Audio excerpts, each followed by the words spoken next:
Kumar with you. और आज हम लोग डिस्कस करेंगे डायमेंशन पे। डायमेंशन एक बहुत ही इम्पोर्टेंट चैप्टर है, एक इम्पोर्टेंट टॉपिक है फिजिक्स में। ये क्लास 11 से रिलेटेड है, आप इसको और भी कई जगह पढ़ सकते हैं। डायमेंशन ऐसा शायद ही कोई एग्जाम होगा जिसमें डायमेंशन के बारे में ना पूछा जाता हो। डायमेंशन हर एग्जाम में प्राय पूछा जाता है। तो डायमेंशन का यूज, डायमेंशन क्या है, डायमेंशन के बारे में सारी चीज़ें बात करेंगे। इससे पहले चलिए देखते हैं क्या है डायमेंशन। एक्चुअली होता है कि कोई भी फिजिकल क्वांटिटी मीन्स कि जो भी चीज़ें आसपास हैं हमारे आसपास, मतलब अगर हवा चल रही है, हवा, वेलोसिटी, फोर्स, ये सारी चीज़ें, टेम्परेचर, ये किस किस चीज़ से बना होती है और इस पर कितने सारे चीज कंपोनेंट मिले होते हैं, इन सब को मिलाकर एक बार जो हम बोलते हैं कि ये चीज़ें होनी चाहिए, इसको बोलते हैं डायमेंशन। क्या क्या, जैसे आप कोई फोटो फ्रेम देखते हैं तो उसमें ये लिखा रहता है कि इसका डायमेंशन कितना है, तो उसमें लिखा था 8/10 या 10/2 या 10/3, इस तरह का है। इसका मतलब कि उसमें लेंथ और विड्थ के बारे में बताया जाता है। नॉर्मली हम लोग फिजिकल क्वांटिटी में पढ़ेंगे। फिजिकल क्वांटिटी दो टाइप के होते हैं, एक फंडामेंटल फिजिकल क्वांटिटी और एक डिराइव्ड फिजिकल क्वांटिटी। फंडामेंटल वो है जिसको और हम नहीं तोड़ सकते, वो बेस है। एक्चुअली 7 तरह के बेस क्वांटिटी होते हैं या फंडामेंटल फिजिकल क्वांटिटी है, और उससे नए नए तरीके से बहुत सारे डिराइव किए जाते हैं। इसमें से 7 जो है बेसिकली,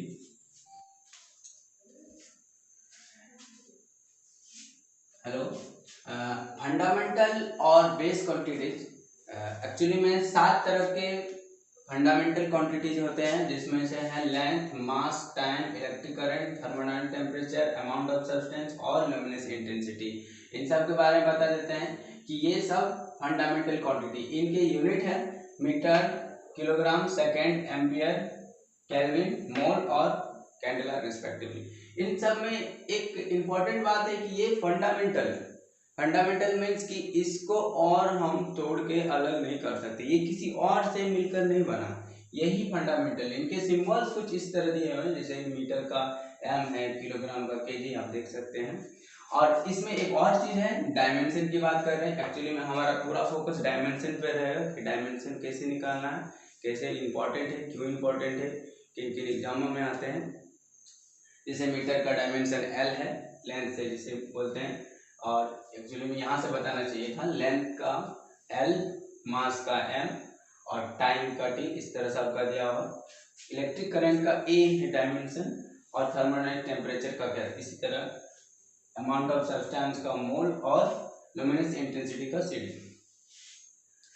इसमें खास बात यह है कि जब भी हम डायमेंशन के बारे में बोलते हैं तो डायमेंशन का मतलब होता है कि कोई भी फिजिकल क्वांटिटी, चाहे वो डिराइव्ड हो या फंडामेंटल। अब ये प्रॉब्लम आ जाती है कि सर डिराइव्ड और फंडामेंटल फिजिकल क्वांटिटी क्या है, सॉरी, डिराइव्ड और fundamental physical quantity. Derived means कि वो फिजिकल क्वांटिटी जो दो या दो से ज़्यादा अधिक फंडामेंटल, इन सब में से फंडामेंटल क्वांटिटी से मिलकर बना है, उन सब को डिराइव्ड फिजिकल क्वांटिटी बोलते हैं या डिराइव्ड क्वांटिटी बोलते हैं। लेकिन जो अकेले हो, जैसे कि कहीं अगर मास दिया हुआ या लेंथ का बात करो या टाइम का बात या इलेक्ट्रिक करंट का, ये सब फंडामेंटल है या बेस क्वांटिटी है या बेस। तो इन सब को निकालने का तरीका है कि किसी का, जैसे एक है फोर्स कैसे हम पता कर सकते हैं फोर्स का डायमेंशन क्या है, किससे मिलकर बना है, क्या है, कैसे करें। तो एक्चुअली में इन सब को बनाने के लिए कुछ बेसिक रूल्स हैं जो आपको याद होने चाहिए। फिलहाल जो सबसे इम्पोर्टेंट चीज़ है ये डायमेंशन, कम से कम ये 7 आपको याद ही होने चाहिए। इनके बिना डायमेंशन बनाना बहुत मुश्किल हो जाता है, और साथ में होना चाहिए उससे रिलेटेड कुछ फॉर्मूला। हम आपको ये सिखाएंगे कि सिर्फ 7 याद रखने हैं आपको, ये 7। अगर ये आप 7 याद रखें तो आपको डायमेंशन में कोई प्रॉब्लम नहीं होगी, आप डायमेंशन इतना इजीली से बना सकते हैं। याद रखने की कोशिश नहीं करेंगे, सिर्फ बनाएंगे। हमें कितना से टिपिकल क्वेश्चन मिलेगा, फिर भी हम डायमेंशन निकाल सकते हैं किसी का भी। ये तो फंडामेंटल है, हम बड़े बड़े डायमेंशन को जो एडवांस लेवल में पूछे जाते हैं उन सबको भी इसी तरह इजीली से बना सकते हैं। इनके पूछे जाने का कारण यही है कि ये डायमेंशन स्टार्टिंग में और इसका हर चैप्टर से रिलेशन है, क्योंकि कोई भी फिजिकल क्वांटिटी अगर फिजिक्स पढ़ रहे हैं तो उस चैप्टर में फिजिकल क्वांटिटी है ही। अगर फिजिकल क्वांटिटी है तो पूछेंगे कि वो किससे मिलकर बना है, और उस तरह से हम उसका डायमेंशन बना सकते हैं। रही बात, चलिए एक क्वेश्चन हम देखते हैं। सबसे पहले कि अगर डायमेंशन निकालना है किस चीज़ का, तो दो चीज़ें याद रखनी है। पहले तो जिसका निकाल रहे हैं उसका फॉर्मूला वगैरह जो भी आपको बताया वो याद होनी चाहिए। नहीं याद है तो दूसरे फॉर्मूला से उसका रिलेशन लाएंगे। दूसरी बात, फंडामेंटल जो 7 आपको हम बताए थे, मास का, लेंथ का, टाइम का, electric current, temperature, amount of substance और लुमिनस इंटेंसिटी, इस सब का आपको याद होना चाहिए कम से कम। मैंने तो याद करता है, बहुत इजी है। 7 2-4 बार बनाएंगे, 2-4 क्वेश्चन सॉल्व करेंगे, इजीली से बन जाता है। तो अगर हमको डायमेंशन किसी का भी निकालना हो तो सबसे पहले उसका उस फिजिकल क्वांटिटी का कोई ना कोई रिलेशन वाला एक फॉर्मूला याद होना चाहिए। जैसे अगर हम चाहते हैं कि फोर्स का डायमेंशन निकालें, बहुत ही इजी है, सब कोई जानते हैं फोर्स। तो फोर्स होता क्या है, अगर फोर्स को डिफाइन करेंगे, अगर इसका फॉर्मूला लिखना चाहेंगे तो फोर्स इक्वल टू होता है mass into acceleration.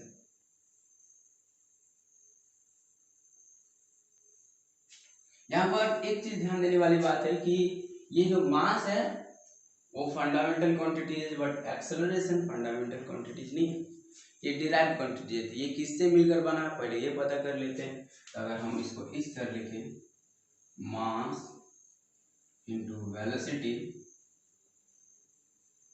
By time,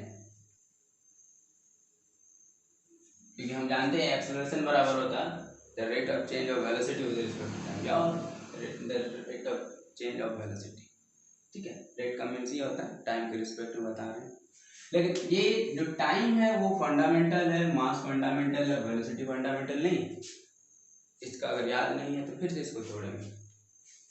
इसका मतलब इसका बेस पता करें, मास इनटू वेलोसिटी होता है डिस्प्लेसमेंट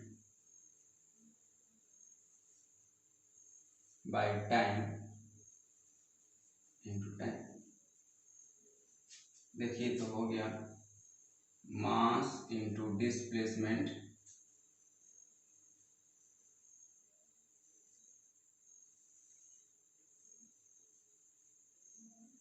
टाइम्स, ये फोर्स होगी। अगर हम चाहते हैं कि फोर्स, ये फंडा जो फोर्स का डेफिनेशन है या फोर्स का जो क्वांटिटी है वो मास, डिस्प्लेसमेंट और टाइम के स्क्वायर से मिलकर बना है यूनिवर्स में। अभी हम अगर चाहते हैं इसका डायमेंशन निकालना, तो डायमेंशन को नॉर्मली हम एक बॉक्स में भर देते हैं फोर्स को, और सारी चीज़ों का फंडामेंटल लिखते हैं। फंडामेंटल है, सब कुछ तो फंडामेंटल है। तो इस सब का बताएंगे कि क्या क्या होता है। जैसे मास का होता है, याद है ना, मास का m, डिस्प्लेसमेंट का l, और ये t का पावर -2, क्योंकि टाइम है, टाइम का हम बताए थे कि सॉरी t का पावर 2 होगा यहाँ पर, t का पावर 2, m l t का पावर 2। अगर इसको हम ठीक से लिखना चाहेंगे तो m l t का पावर -2, और ये हो गया आपका डायमेंशन। इसका मतलब कि जो फोर्स है वो 3 तरह की चीज़ों से मिलकर बना है, मास से, लेंथ से और टाइम का। मतलब मास का पावर 1, लेंथ का पावर 1 और टाइम का पावर -2, इसका एक्सपेरिमेंट करते हैं। ठीक है, इस तरह और भी सारी हैं, कोई भी डायमेंशन होगा हम उन सब इसी तरह से फंडामेंटल से बनाने को सीखेंगे। कुछ याद हो जाएगा धीरे धीरे आपको तुरंत। ऐसा नहीं कि कोई भी अगर बनाते हैं तो तुरंत उसको याद हो जाता है, याद होना बहुत मुश्किल होता है, क्योंकि डायमेंशन एक नहीं 1000 तरह का डायमेंशन आएंगे और सबको याद रखना बहुत ही मुश्किल। लेकिन आप अगर चाहते हैं, एक बेसिक तरीका है इस तरह से, अगर फॉर्मूला से याद है तो ठीक है, नहीं तो बेसिक फॉर्मूला से हम डिराइव करके भी हम उसको बना सकते हैं। एक और क्वेश्चन हम लेंगे इसी पर, और उसका देखेंगे डायमेंशन क्या होता है। हम अब डायमेंशन जो काइनेटिक एनर्जी है, काइनेटिक एनर्जी का डायमेंशन निकालने की कोशिश करेंगे कि देखेंगे कि काइनेटिक एनर्जी का डायमेंशन होता क्या है। ये बहुत बेसिक है, इसके बाद हम एडवांस लेवल में भी जाएंगे, हम उस पर भी बात करेंगे, लेकिन उसके लिए फंडामेंटल जानना बहुत जरूरी है कि कैसे छोटी छोटी चीज़ों को हम निकाल सकते हैं। जैसे काइनेटिक एनर्जी का होता है, फॉर्मूला की बात करें तो 1/2 एम वी स्क्वायर। यहाँ पर 1/2 कांस्टेंट है, एम मास है और वी वेलोसिटी है। फिर से बताते हैं, 1/2 कांस्टेंट है, मास एम और वेलोसिटी वी है। और अगर हम डायमेंशन निकालना चाहेंगे तो सीधी बात है, यहाँ पर प्रॉब्लम होगा कि हमको वेलोसिटी पता नहीं, तो वेलोसिटी को चेंज करेंगे। 1/2 एम और वेलोसिटी होता है डिस्टेंस बाय टाइम इसका, डिस्टेंस बाय टाइम को इसका, या डिस्प्लेसमेंट बाय टाइम। डिस्टेंस बोलना अच्छा नहीं क्योंकि वेलोसिटी बोल चुके तो displacement by time, that is 1/2 M S square by T square. यहाँ पर अगर डायमेंशन की बात करेंगे तो kinetic energy, dimension of kinetic energy. यहाँ पर एक इम्पॉर्टेंट चीज है कि जो भी कांस्टेंट टर्म रहेगी जिसकी वैल्यू हमको पहले से पता है, कांस्टेंट टर्म जैसे ए बी सी 1 2 3 इस तरह की कांस्टेंट, तो उन सब का डायमेंशन लेस होता है। उन सब को डायमेंशन लेस मतलब उनका ये मानना है कि उसका जो वैल्यू है वो यूनिट लेते हैं। फिर इसका डायमेंशन ना लिखना ही ठीक है, मास का डायमेंशन लिखते हैं, डायमेंशन ऑफ मास, तो मास का हम सीधे लिखते हैं ये एम, ये डिस्प्लेसमेंट है तो डिस्प्लेसमेंट का एल स्क्वायर और बाय टी स्क्वायर। ऐसे अगर सही से लिखा जाएगा तो एम एल स्क्वायर टी का पावर -2, ये हो गया डायमेंशन ऑफ काइनेटिक एनर्जी। बहुत ही इजी है बनाना, कोई भी टफ चीज़ नहीं होता है। अगर आप सोच रहे हैं कि ये सब बहुत हार्ड है या याद रखना पड़ेगा तो बिल्कुल नहीं, डायमेंशन बनाना बहुत इजी है। इस तरह एक और हम डायमेंशन निकालने जा रहे हैं और वो है, हम निकालने वाले हैं वर्क टन का। इस तरह क्वेश्चन बहुत सारे मिलेंगे आपको। एक्चुअली में हम जो बुक फॉलो कर रहे हैं वो एस सी वर्मा का है, और एस सी वर्मा में इस तरह के बहुत सारे बुक में क्वेश्चन मिलेंगे, आप पढ़ सकते हैं। एक बहुत ही अच्छी बुक है, एस सी वर्मा सर लिखे हैं। तो वर्क डन का जो फॉर्मूला है अगर उसको देखेंगे, इसको W से नॉर्मली डिनोट करते हैं। वर्क डन होता है फोर्स इनटू डिस्प्लेसमेंट।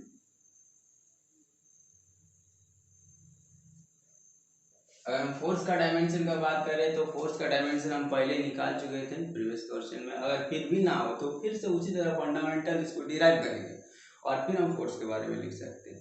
देखिए यहाँ पर क्या है कि आपको सीखने मिलेगा एकदम पूरा A to Z, ऐसा कोई चीज़ नहीं होगा जो आपको ये एहसास दिला कि हमको रट रहे हैं, बिल्कुल नहीं। यहाँ पर हर चीज़, हर एक लाइन आपको कुछ ना कुछ सिखाएगी, कोई भी चीज़ हम एज्यूम करने नहीं बोलते, एकदम सिखाएंगे। अगर ये आपको याद है कि प्रीवियस क्वेश्चन में हम बना लिए तो ठीक है कि फोर्स का डायमेंशन होता है, अगर हम वर्क डन का डायमेंशन लिखना चाहेंगे, डायमेंशन ऑफ वर्क डन, तो फोर्स का डायमेंशन इनटू डिस्प्लेसमेंट का डायरेक्शन।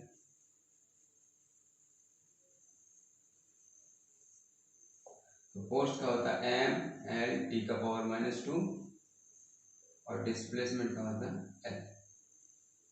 और इसको अगर ठीक से लिखना चाहेंगे तो एम एल स्क्वायर टी का पावर -2, ये हो गया dimension of work done. Work done का dimension M L square T का पावर -2। इस तरह से छोटी छोटी क्वेश्चन अगर आप बनाते रहते हैं तो सीखने की चांसेस ज़्यादा है। और इसके बाद हम कुछ इसका एडवांस लेवल में भी जाएंगे, देखते हैं कि क्या फ़ायदे होते हैं, क्या बनाना है। और कुछ ऐसे क्वेश्चन जो ज़्यादातर बच्चे सोचते हैं इसको बनाएं कैसे, ये तो बनने वाला क्वेश्चन है, लेकिन डायमेंशन का एक भी क्वेश्चन एग्जाम में नहीं छूटेगा इस तरह पढ़ाएंगे।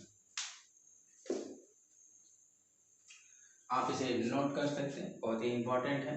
अगर चाहें तो किस तरह से बनाए वो इम्पोर्टेंट है। आप इसको अगर लिख के रखते हैं कॉपी में तो ये इम्पोर्टेंट नहीं है कि कॉपी में नोट करके रखें। आप देखें कि कैसे करके इसको हम डिराइव किए, एक बेसिक फार्मूला से डिराइव किए। इसे एग्जाम में भी बनाने में टाइम लगेगा, आप इसको याद कर सकते हैं तो ठीक है, और नहीं तो इस तरह से इसको डिराइव कर सकते हैं। यहाँ कुछ क्वेश्चन है जहाँ पर इसको हम डायमेंशन निकालना है। एक है the universal constant of gravitation G, the surface tension S, the thermal conductivity K and the coefficient of viscosity eta।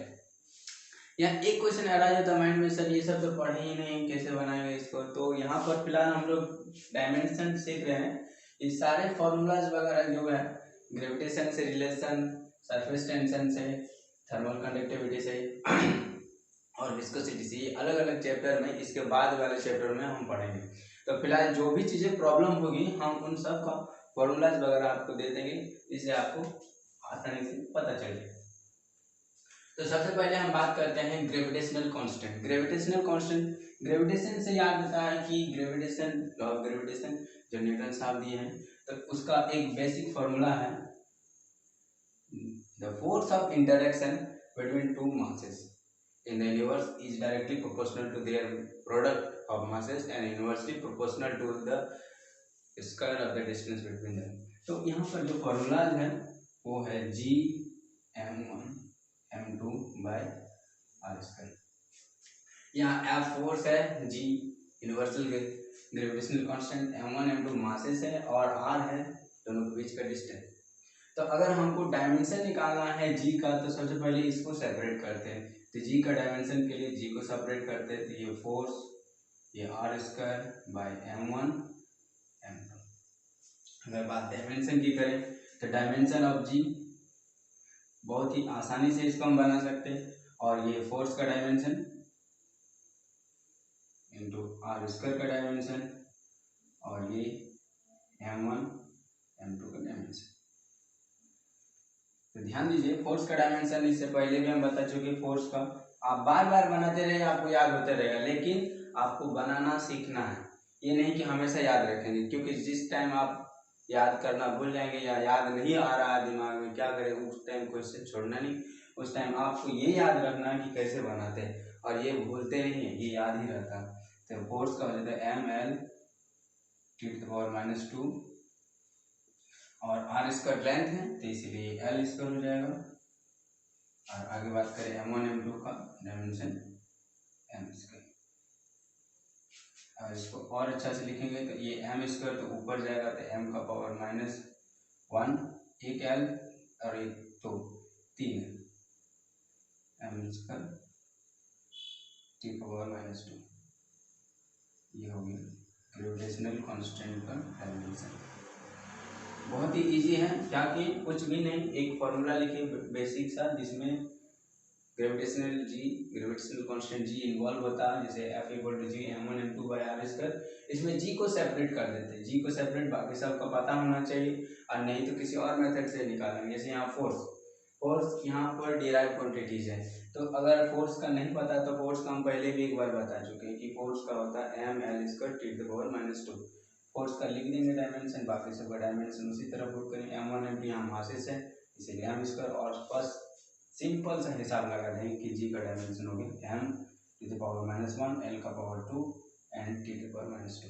बहुत इजी। इसके बाद अगर हम बात करें सेकंड वाला का, वो भी उसी तरह का कि जो सरफेस टेंशन निकालना।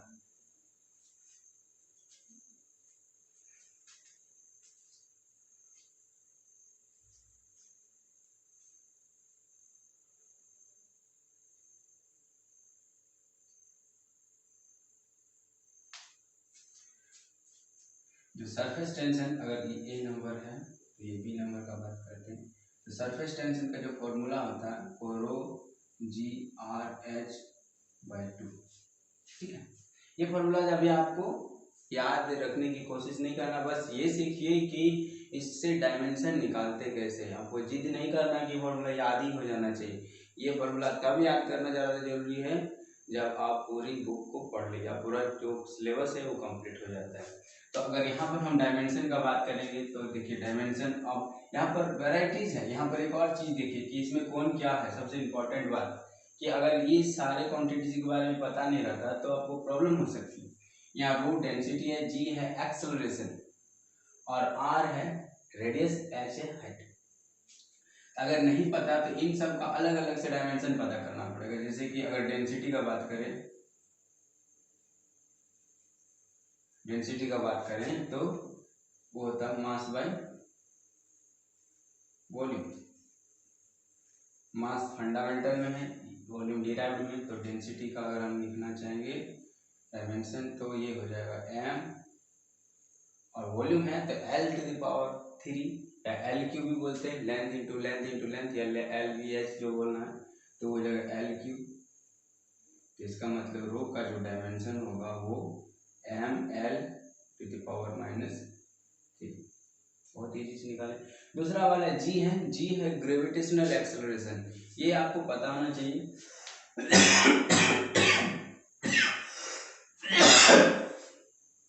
एक्चुअली में ग्रेविटेशनल कांस्टेंट ग्रेविटेशनल एक्सेलरेशन जो जी है उसका जो डायमेंशन होता है एल टू पावर माइनस 2 होता है। लेकिन अगर नहीं पता है तो हम उसको बनाएंगे कैसे?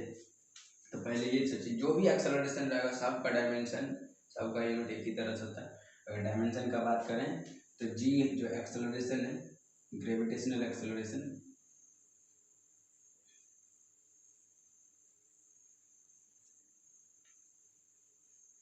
वो होता है वेलोसिटी बाई, हम इसको एक बार और बता देते हैं, वेलोसिटी बाई टाइम। अगर वेलोसिटी का निकालना चाहेंगे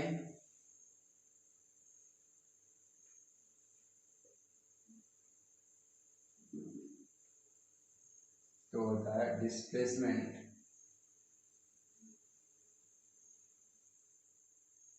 बाय टाइम, और पहले से एक और टाइम है। इसका मतलब है कि डिस्प्लेसमेंट बाय टाइम इसका हो जाएगा।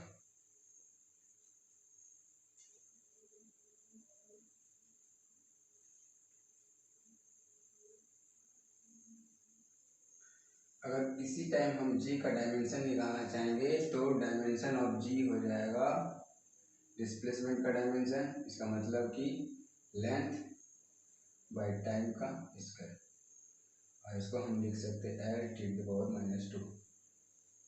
कोई भी एक्सेलरेशन रहेगा उसका जो डायमेंशन है वो L T to the power minus 2 ही होगा।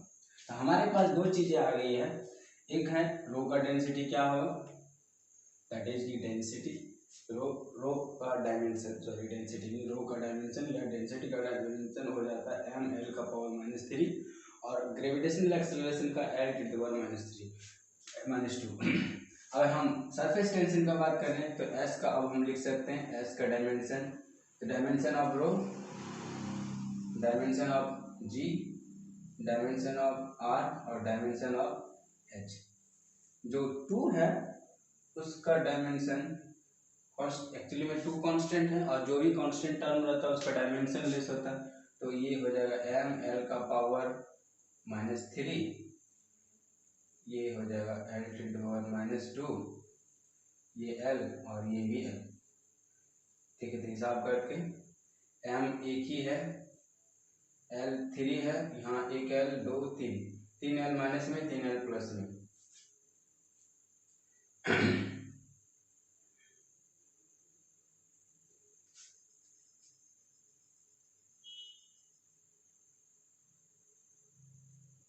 ठीक, 3 एल माइनस में 3 एल प्लस में, तो एम और टी रह जाएगा, तो M T to power minus 2 की एस का जो डायमेंशन है वो हो गया M T to power minus 2।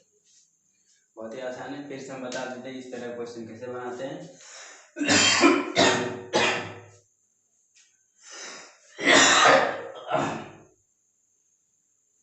देखने में बहुत बड़ा लगता है, बनता बहुत उसी तरह से इजीली से कि सबसे पहले आपको ये फॉर्मूला याद होनी चाहिए, लेकिन अभी नहीं, जब इसकी जरूरत पड़ेगी उस टाइम याद, अगर याद होगी तो और अच्छी है। जस्ट चैप्टर को, अभी तो ये स्टार्टिंग चैप्टर है, जब हम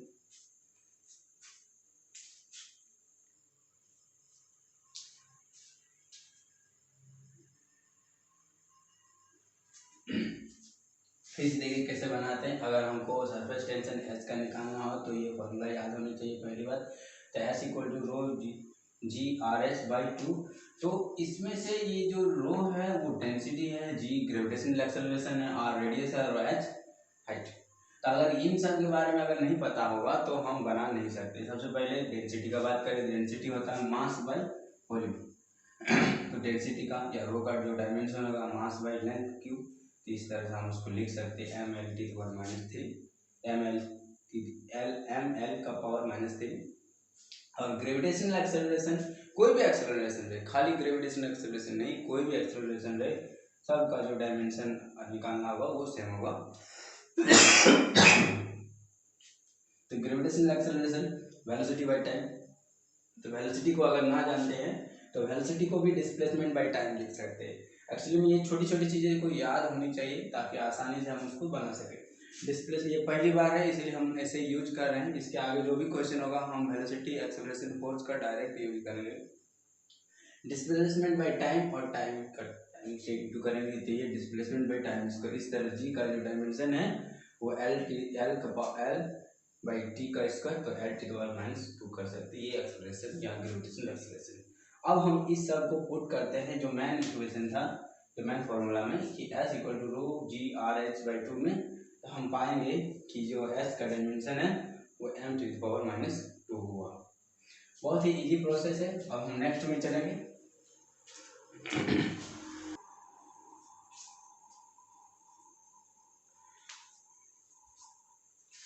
अब हम बात करते हैं थर्ड नंबर क्वेश्चन पे कि द थर्मल कंडक्टिविटी के, यहाँ पर जो दिए हुए कुछ क्वांटिटीज के बारे में वो है Q, K, A, delta T और T नीचे D।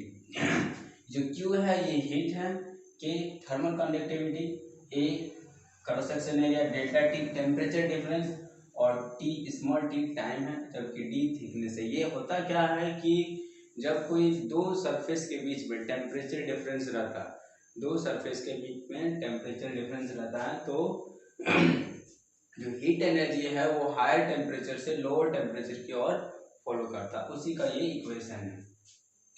तो इसमें सबसे इम्पोर्टेंट बात है कि ये सब के बारे में हमको पता होना चाहिए कि इसमें हीट का डायमेंशन क्या है, डायमेंशन निकालना के को। तो सबसे पहले हम ना के को अलग करते हैं, जो पिछला क्वेश्चन हम कर चुके थे इसी तरह से। तो K इक्वल टू हो जाएगा Q D by A delta T into T। अगर K का डायमेंशन अगर हमको लिखना है, देखिए ये K थर्मल कंडक्टिविटी याद रखिएगा जिसको हम भर दें, तो Q का डायमेंशन, D का डायमेंशन बाई A का dimension, A cross section area है और डेल्टा T का डायमेंशन, फिर हो जाएगा एक टाइम, ये टाइम है इस सब का डायमेंशन। Q का डायमेंशन, Q एक्चुअली में Q है हीट एनर्जी, और कोई भी एनर्जी रहेगा तो उसका डायमेंशन वही होगा जो हम वर्क डन का निकालते थे, जैसे काइनेटिक एनर्जी हो, हीट एनर्जी हो, पोटेंशियल एनर्जी हो या वर्क डन हो, सब का डायमेंशन सेम होगा। तो इसका हो जाता है m एल स्क्वायर टी का पावर -2, जो हम निकाल चुके हैं पहले ही वर्क डन जैसे ही बोले। D थिकनेस है इसीलिए L, cross section area A है इसीलिए L square, length into length, delta T, यहाँ डेल्टा T टेम्परेचर डिफरेंस है इसीलिए इसका जो डायमेंशन होगा, टेम्परेचर के लिए हम पहले बता चुके हैं, इसका डायमेंशन होगा K और टाइम का डायमेंशन T।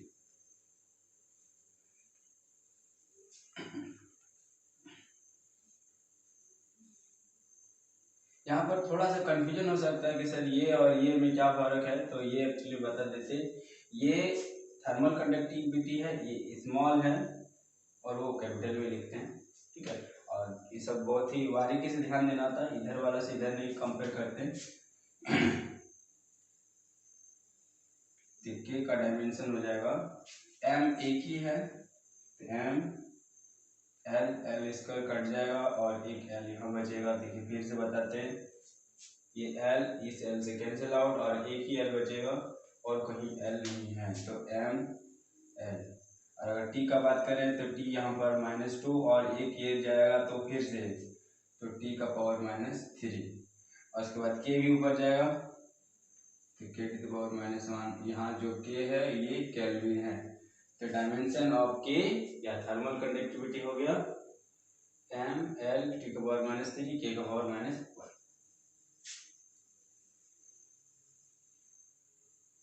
ठीक है, नोट कर लो।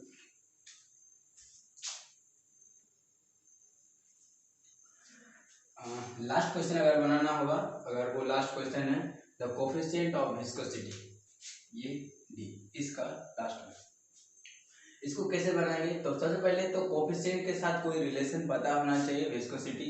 अच्छा विस्कोसिटी होती क्या है, विस्कोसिटी होता है बता देते हैं कि एक लेयर वाटर लेयर हो या फ्लूइड का लेयर, एक लेयर दूसरे लेयर के ऊपर जब फॉलो करता है, आपको पता ही होना चाहिए कि जो फ्लूइड है वो लेयर बाय लेयर बना होता है, एक दूसरे के रिलेटिवली मूव करते, तो इन दोनों के बीच में एक फ्रिक्शन जैसा फोर्स करता है जिसे हम विस्कस फोर्स बोलते हैं, और उसी से बना है विस्कोसिटी।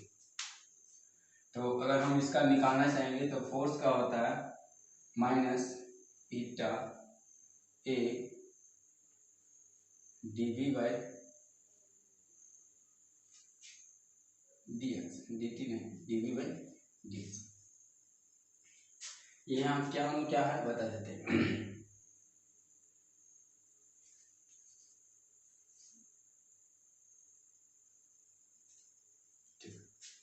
यहाँ जो ईटा है ये विस्कोसिटी है, ए जो एरिया है, जिस एरिया पर फोर्स लग रहा है, जैसे एक दूसरे से रिलेशन कर, इस पर हम डिटेल में कभी बात करेंगे। फिलहाल ये जान लेते हैं कि जो ए है ये एरिया है और डीवी ये वेलोसिटी डिफरेंस, दो लेयर के बीच का वेलोसिटी डिफरेंस है, और ये थिकनेस है दो लेयर के बीच का थिकनेस। अगर हमें इसमें से ईटा का डायमेंशन निकालना होगा तो हम इसको कैसे निकालेंगे। एक और बात इंपॉर्टेंट देते हैं कि यहाँ माइनस साइन, इससे कोई मतलब नहीं रहता, माइनस साइन का भी वही चीज होगा जो इसको हम नेगलेक्ट करके पार कर दें। फॉर्मूला में तक ठीक है, डायमेंशन में माइनस साइन का कोई मतलब नहीं। तो सीधे ईटा का अगर हम डायमेंशन निकालेंगे तो फोर्स इंटू डी एक्स का dimension by area into D V का डायमेंशन। चीज़ें बड़ी हो चाहे छोटी रहे, क्वांटिटी बड़ा रहे या छोटा रहे, डायमेंशन तो वही होगा क्योंकि बना उसी चीज़ से है, तो इसलिए डायमेंशन में कोई फर्क नहीं माना जाएगा। तो फोर्स का डायमेंशन हो जाएगा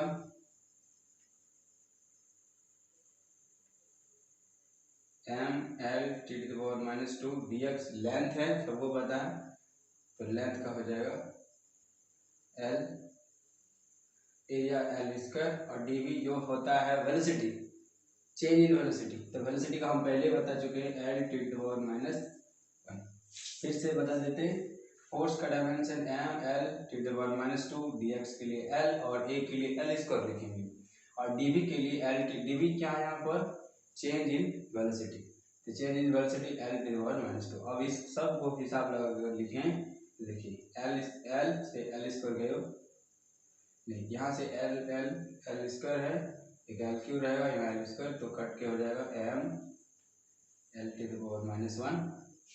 फिर से देख लीजिए, एक एल स्क्वायर हुआ, ये एल स्क्वायर कैंसिल आउट, ये एल ऊपर जाएगा तो माइनस 1। टी का बात करेंगे तो टी ऊपर जाएगा एक, तो टी का पावर माइनस 1 फिर से, तो इसका मतलब ईटा या कोएफिशिएंट ऑफ विस्कोसिटी का बात करेंगे तो एम एल का पावर माइनस 1 टी का पावर माइनस 1। ओके, नोट कर लो, बहुत ही इम्पोर्टेंट है क्योंकि ये आपको सिखा रहे हैं बनाते कैसे। याद तो कोई भी आप किसी से भी पढ़ रहे हैं तो सबसे पहले वो बोलेंगे इसको याद कर लो एग्जाम में आएंगे, हम ये बताते हैं कि इसे बना लो एग्जाम में आएंगे, क्योंकि आपको बनाना चाहिए, सीखना चाहिए कैसे आप बना सकते हैं। ठीक है,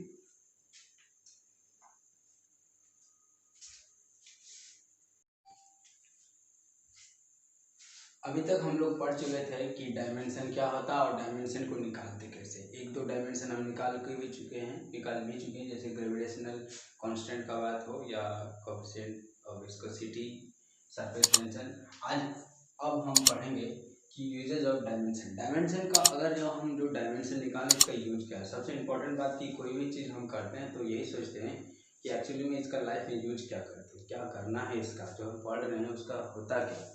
तो एक है इसका यूजेज में homogeneity of dimension in an equation. इसका मतलब है कि कोई अगर इक्वेशन दिया हुआ फिजिकल क्वांटिटी का, कोई भी एक्सप्रेशन दिया हुआ, तो जो उस इक्वेशन में जो भी टर्म्स हैं, जो भी टर्म्स यूज किए गए हैं, उन सब का डायमेंशन सेम होना चाहिए। अगर ऐसा नहीं है तो उन इक्वेशन या एक्सप्रेशन को गलत माना जाएगा, क्योंकि वो डायमेंशनली करेक्ट नहीं होंगे। और जो डायमेंशनली करेक्ट नहीं होते हैं जो भी इक्वेशन, वो डेफिनेटली वो गलत इक्वेशन है।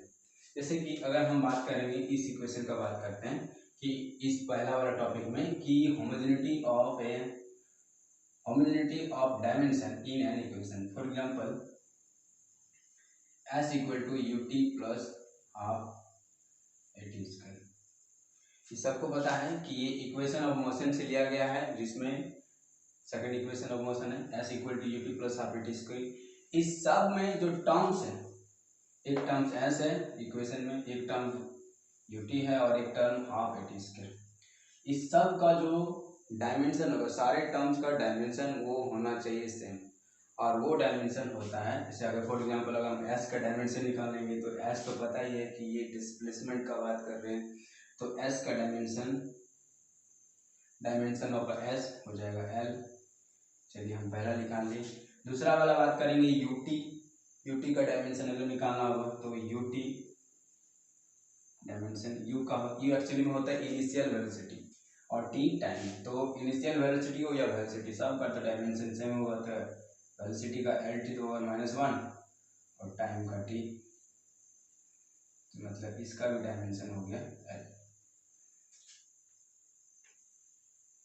बात करें हाफ ए टी स्क्वायर की, तो हाफ ए टी स्क्वायर की अगर डायमेंशन निकालना चाहेंगे हो जाएगा, क्योंकि हमको इसमें पता है कि जो हाफ है 1/2 वो एक कांस्टेंट है, और किसी भी कांस्टेंट का जो वो एक डायमेंशन लेस होता है, कोई भी कांस्टेंट डायमेंशन लेस होता है, तो इसमें ये हट जाएगा। ये ए एक्सेलरेशन है और टी टाइम, तो इसका डायमेंशन 1 हो जाता है, इसलिए नहीं लिखते हैं। एक्सेलरेशन का L T to the power -2 और टाइम इसका है तो टी का पावर 2, तो देखिए ये कट छट के हो जाएगा एल। यहाँ पर एक चीज देखने मिल रहा कि एस का डायमेंशन भी एल है, यूटी का भी डायमेंशन एल है, और हाफ ए टी का स्क्वायर का भी डायमेंशन एल है। ये है, इसका मतलब जो गिवन इक्वेशन सही है, ऐसा नहीं सही हो सकता है क्योंकि ये डायमेंशनली सही है। एक्चुअली में पता है कि ये सही इक्वेशन है, लेकिन जरूरी नहीं कि जो चीज डायमेंशनली सही है वो वास्तव में सही है, में भी सही हो सकता है, ऐसा नहीं कि ये हो भी करेगा। जैसे एक इक्वेशन हम लिखते हैं यहाँ पर, इसी को अगर तोड़ फोड़ के हम गलत तरीके से लिखते हैं s equal to U T plus a T square.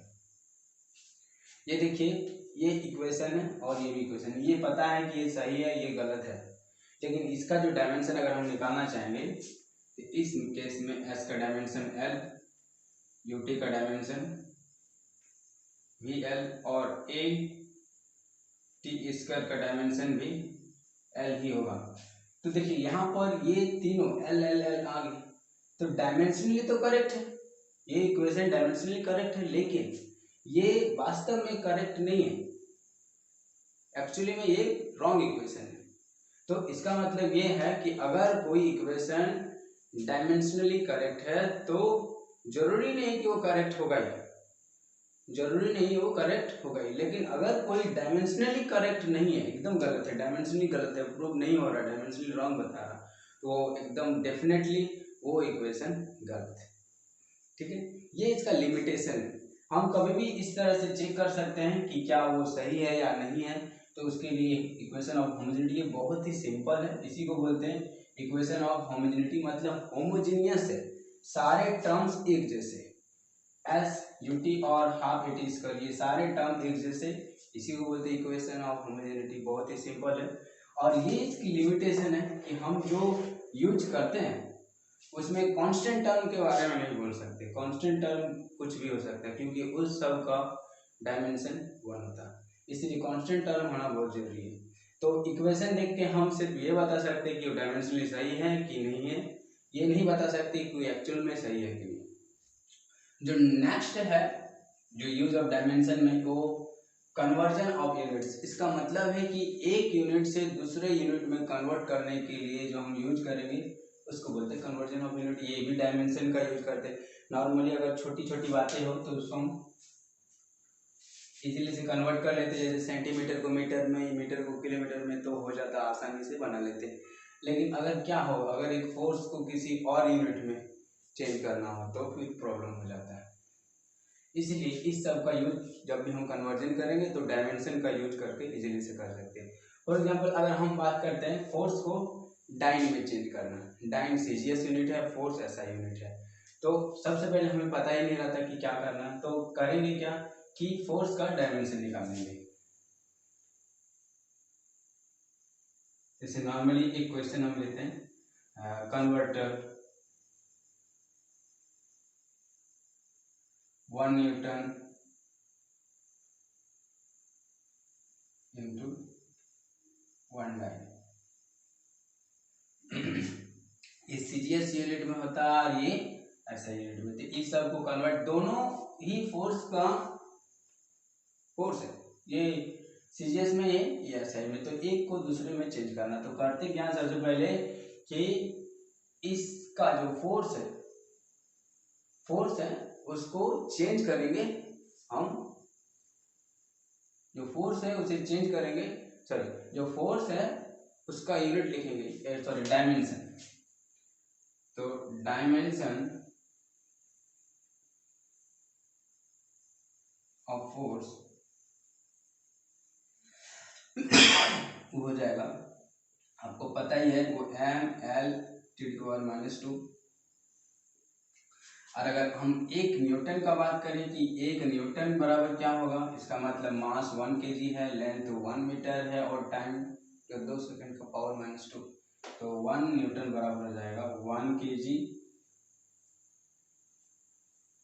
1 metre और 1 सेकंड और -2, ठीक है, इसको इक्वेशन 1 बोलते हैं।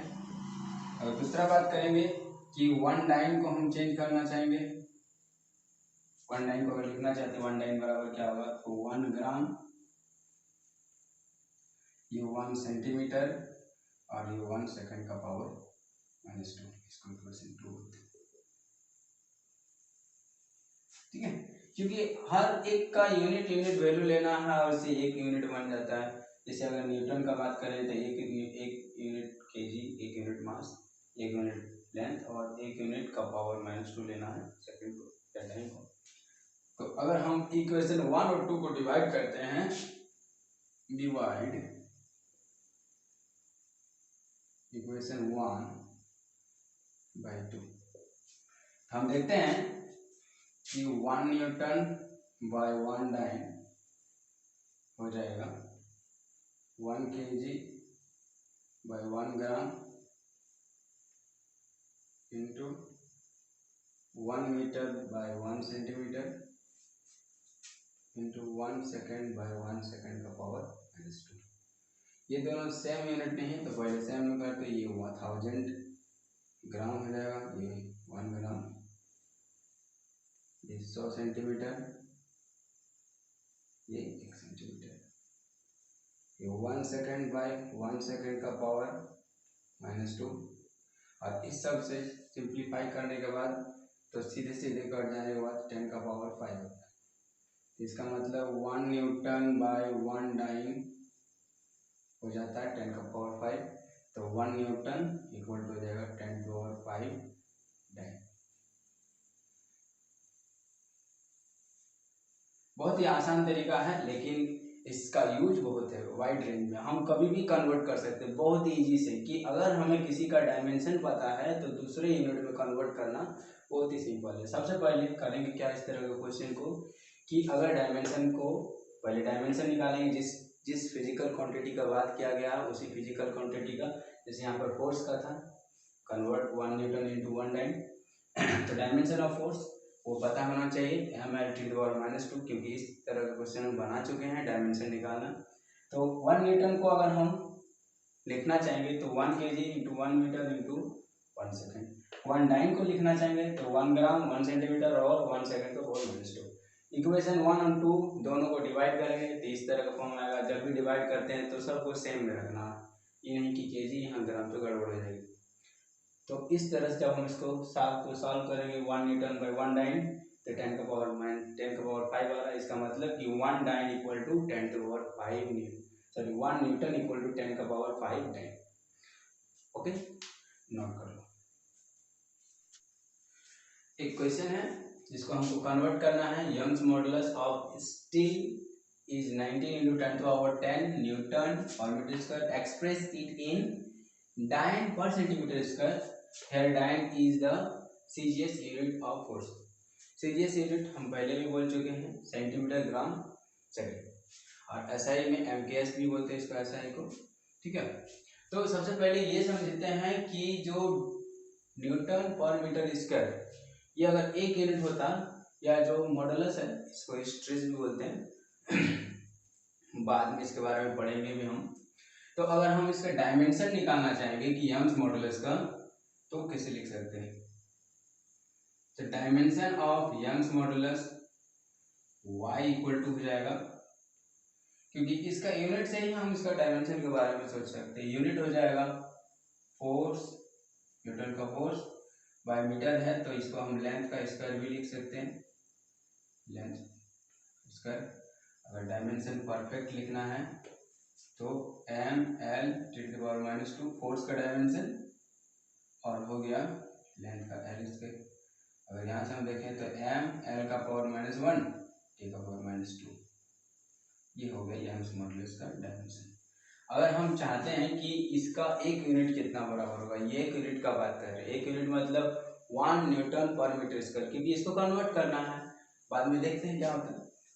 तो 1 न्यूटन पर मीटर स्क्वायर अगर लिखना चाहेंगे तो हो जाएगा 1 kg इंटू 1 लेंथ का है तो मीटर हो जाएगा का पावर -1। यहाँ ध्यान देना होता है कि ये -1 बाद में, टाइम है तो 1 सेकेंड का पावर -2।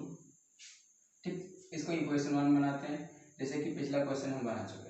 दूसरा बात करते हैं कि 1 सीजीएस यूनिट करते हैं, तो 1 डाइन पर सेंटीमीटर स्क्वायर का बात करेंगे तो हो जाएगा 1 ग्राम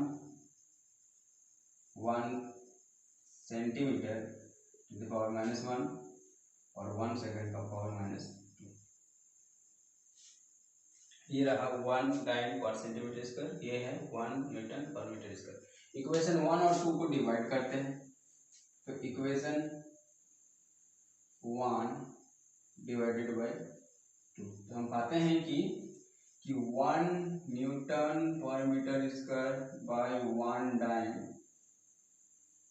पर सेंटीमीटर स्क्वायर हो जाएगा 1 kg divided by 1 gram into 1 metre by 1 centimetre का पावर -1, और 1 सेकेंड बाय 1 सेकेंड का पावर -2। ये दोनों को एक ही तरह से लिखते हैं, जैसे ग्राम ग्राम या केजी केजी में, तो हम करते हैं इसको ग्राम में, क्योंकि ये आसान है। 1000 ग्राम bye 1 gram into 100 centimetre bye 1 centimetre power -1 है, इंटू 1 सेकेंड बाय 1 सेकेंड का पावर -2।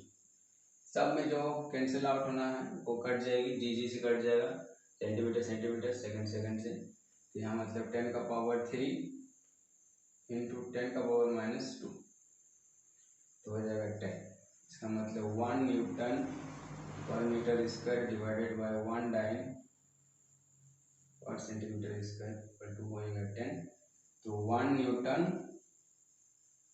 पर मीटर स्क्वायर हो जाएगा 10 dine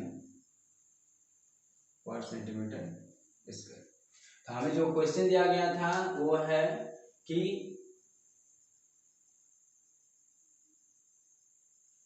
19 into 10⁻10 Newton per metre square को बदलना है डाइन में। 19 इंटू 10⁻10 न्यूटन मीटर स्क्वायर को न्यूटन पर मीटर स्क्वायर को बदलना, तो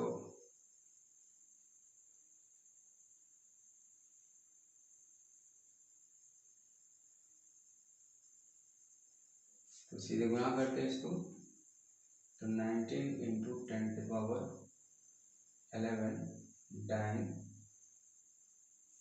पर सेंटीमीटर स्क्वायर, ये है हमारा फाइनल आंसर। इस तरह से हम किसी एक यूनिट में दिया हुआ चीज़ों को दूसरे यूनिट में बहुत ही इजीली से बना सकते हैं डायमेंशन का यूज करके। ओके, फिर से एक बार बता देते क्या कि हम शुरू से, जब कन्वर्ट करना होता किसी को भी तो सबसे पहले उसका डायमेंशन निकालना, तो यंग्स मॉडुलस का डायमेंशन को निकाल सकते हैं फोर्स बाय लेंथ का स्क्वायर से। तो यंग्स मॉडुलस का डायमेंशन आ गया ml का पावर -1 t का पावर -2। इस तरह अगर 1 न्यूटन पर मीटर स्क्वायर की बात करेंगे तो 1 kg 1 मीटर और 1 सेकेंड का जो डायमेंशन वो हम लिख सकते हैं 1 टाइम पर सेंटीमीटर को हम इस तरह से लिख सकते हैं 1 ग्राम 1 सेंटीमीटर और 1 सेकेंड। जब इक्वेशन 1 और 2 को डिवाइड देंगे तो कुछ सॉल्व होकर इस तरह आ जाएगा कि जो दोनों का रेशियो होगा और 10 होगा, तो इस तरह से हम उसको कन्वर्ट कर सकते हैं बहुत ईजीली से। ओके, नोट कर लो और इसी तरह से बनाना है, बहुत ही ईजी है बनाना, क्योंकि आप अगर रटते हैं तो वो सिर्फ रटेंगे, वो सिर्फ कुछ ही देर तक याद रहेगा। अगर आप उसको बनाने सीख जाते हैं, कुछ प्रैक्टिस करते हैं तो कोई भी क्वेश्चन हो इस तरह का, इससे टफ लेवल का भी क्वेश्चन आपसे बन जाएगा। ओके।